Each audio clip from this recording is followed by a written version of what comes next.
Now, in other news, Thailand is seeking to repatriate around 6,000 citizens stranded in Cambodia as fighting enters a second week. The near-daily clashes have killed more than 30 people, displacing close to 1 million others. Now, dozens of Thai workers unable to return as Cambodia maintains its closure of the border checkpoint in Poipet city.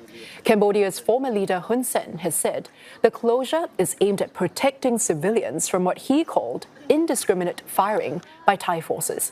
Hundreds of Cambodians have fled their homes a day after the Thai army reportedly infiltrated more than 70 kilometres into its territory. Cambodia said Thai warplanes bombed an area near a displaced civilian camp in Siem Reap province, near the historic Angkor Wat temple complex. Ceasefire efforts reaching a standstill as tensions continue to escalate. Bangkok says Phnom Penh must be first to announce a truce to halt fighting between the two nations. Cambodian officials have yet to respond to the statement. And for more, let's cross over to CNA correspondent Saksith from Surin province in Thailand, as well as senior correspondent Leong from Siem Reap in Cambodia. Now, Waikit, let's start with you. It's been a day after reports of Thai strikes penetrating deeper into the country. How are people coping on the Cambodian side? Well, Angie, generally people are concerned and worried naturally, but I also want to paint you a full picture, which is why I'm hoping to use my background to tell you part of the story. Now, this is, as you can see, part of the Ferris wheel, the Angkor Eye, and that's a tourist attraction in Siem Reap. Towards that direction, that's the city area, and there it's business as usual as well as can be. You've got your shops open, your bars, restaurants up and running. You see your occasional tourists. Schools are also up and running. I've seen children in school uniform attending classes. But towards this direction, if you drive long enough, you will reach the border area and the hot zone where my team and I were. Of course, the pace of life and the mood gradually changes as you reach those areas. Shops are closed, people have left their homes. In fact, my team and I were stopped by police at a checkpoint near the hot zone. We were asked to get out of vehicles. They wanted to check our phones. They wanted to see what we were filming. They wanted to double check our approval letters. I must point out that the exchange was not hostile. It was in fact very pleasant.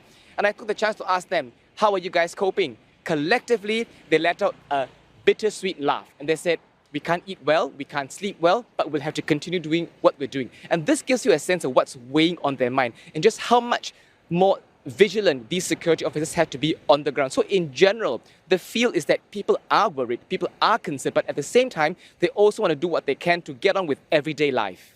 YK, we'll come back to you in just a bit. But Saksith, let's go over to you now. What is the situation like along the Thai border? Now, fighting has been ongoing in its second week, as you just mentioned. And we have also been very close to the border today as well. We have been in Saksith province, in Kantalalak district, and that is also a hot zone similar to Waikit, where has been.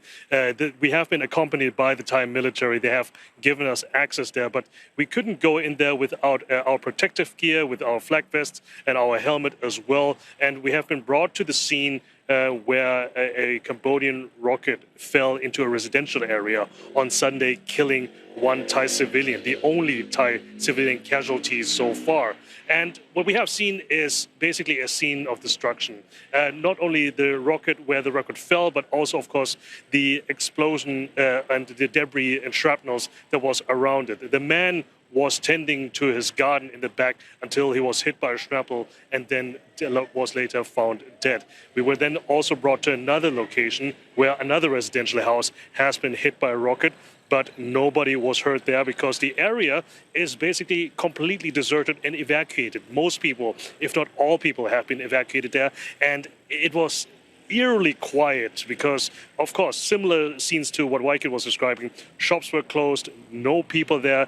The only cars that were on the roads were those of the military and otherwise people that were authorized to be there, including us at that moment. And the only thing that was breaking the silence was the sound of thudding of the Thai artillery shooting into Cambodia, and also the staccato-like whizzing sound from the rockets on there. But of course, when we were closer, that was not a thumping sound, that was a loud bang. And that goes to show you that war is still going on, and also at a large area and a large scale as well. That is very unpredictable once you're there in person.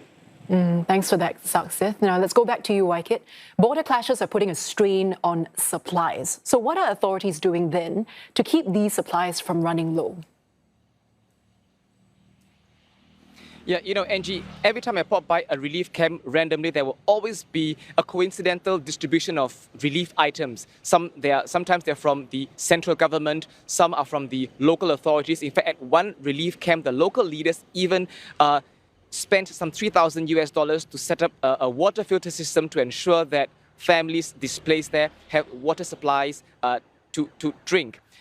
Earlier, I was also at an area where trying to see whether or not people were giving aid, because in July when I was here, there were people making long drives from Phnom Penh to the relief areas to directly give aid to people at the border areas. But local authorities tell me that this time round, people are thinking twice because, as Saksith has said earlier, intense fighting is still ongoing.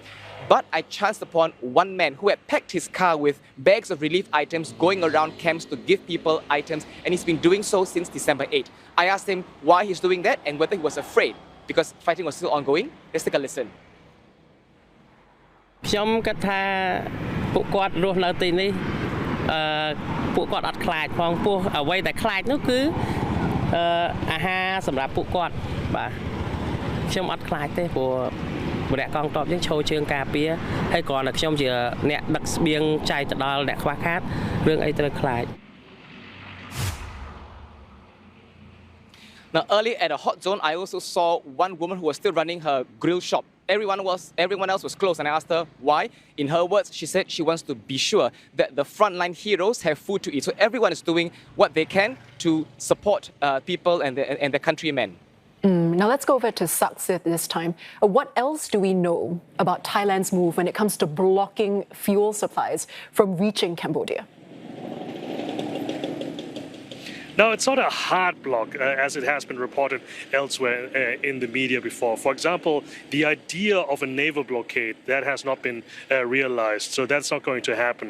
And as far as we know, and as far as Thai authorities, civilian authorities, said that there has been no shipping vessels exporting fuel to Cambodia. There's been no export or import of fuel from Thailand to Cambodia whatsoever since the first round of the conflict. So there has been a lot of misinformation from both sides of the border in that regard. And also the National Security Council has also looked into this.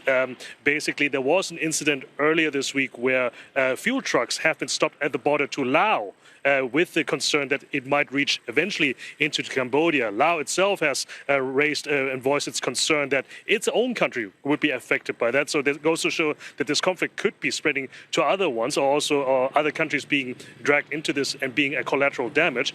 But Prime Minister Anutin Charnvirakul increasingly being more hawkish about this. He still is of the opinion that it could still end up in Cambodia anyway, and has ordered the authorities to check all these fuel trucks to actually make sure that it doesn't reach Cambodia. So it goes to show that there are many dimensions to this conflict as well, not only the actual battlefield but also further down the road, and it could also affect other countries as well as this keeps on going with still no end in sight, with still no ceasefire in sight as well.